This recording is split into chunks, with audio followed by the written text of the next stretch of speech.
ਅੱਛਾ ਨੁਕਸਾ ਮੈਂ ਤੁਹਾਡੀ ਨਜ਼ਰ ਕਰਦਾ ਵਾਂ ਜੀ ਜੀ ਤੁਹਾਡੇ ਚੈਨਲ ਦੇ ਹਵਾਲੇ ਜੀ ਨਾਲ। ਬਿਸਮਿਲ੍ਲਾ। ਇਹ ਸੁਣਨ ਵਾਲੇ ਜ਼ਰਾ ਨੋਟ ਕਰ ਲੈਣਾ। ਡੇਢ ਪਾ ਮਗਾਂ ਤੇ ਡੇਢ ਪਾ ਅਗਾਂ। ਅਗਾਂ, ਇਹ ਅਗਾਂ ਤੇ ਮਗਾਂ ਕਾਫੀ ਦੇਰ ਪਾ ਹੋਗਾ।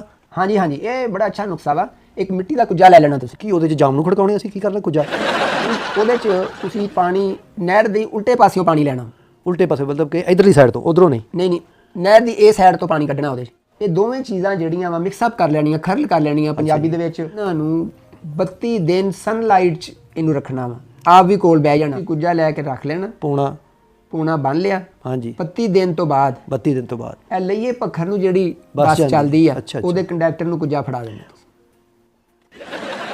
ਕੁੱਜਾ ਦੇਣ ਤੋਂ ਬਾਅਦ ਤੁਸੀਂ ਕਿਸੇ ਅੱਛੇ ਜਿਹੇ ਡਾਕਟਰ ਨਾਲ ਕੰਸਰਨ ਕਰਨਾ। ਅੱਛਾ, ਉਹਦੇ ਨਾਲ ਟਾਈਮ ਬਣਾਉਣਾ ਤੇ ਉਹਨੂੰ ਕਹਿਣਾ ਕਿ ਡਾਕਟਰ ਸਾਹਿਬ ਮੇਰਾ ਕੁੱਜਾ ਗਵਾਚ ਗਿਆ। ਨਹੀਂ ਨਹੀਂ ਨਹੀਂ, ਹਾਂ, ਉਹਦੇ ਕੋਲੋਂ ਤੁਸੀਂ ਮੈਡੀਸਿਨ ਲੈਣੀ ਹੈ। ਅੱਛਾ, ਮੈਡੀਸਿਨ ਲੈ ਕੇ ਖਾਓ ਤੇ ਤੁਹਾਨੂੰ ਕਰੋਨਾ ਖਤਮ। ਯਾਰ